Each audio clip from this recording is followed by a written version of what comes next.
এই দৃশ্য কিনা শেষে আমাকে দেখতে হলো, কিন্তু তবু আমার খুব জানতে ইচ্ছে করছে বাচ্চারা থলি ভর্তি মোহর অলংকার সব ছড়াতে ছড়াতে যাচ্ছে কেন, আর গোপালের হাত দুটোই বা ঘাট থেকে বেরিয়ে দুদিকে ঝুলছে কেন?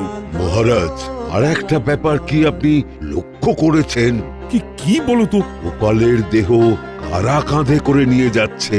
হ্যাঁ হ্যাঁ, ওই তো মন্ত্রী, সেনাপতি, জ্যোতিষী আর পণ্ডিত। আসলে গোপালের এই শেষ যাত্রা আমাদের কিছু শিক্ষা দিয়ে যাচ্ছে মহারাজ। এই যে দেখুন, যারা গোপালকে সহ্য করতে পারত না, এখন এখন তাদেরই কাঁধে গোপাল যাচ্ছে।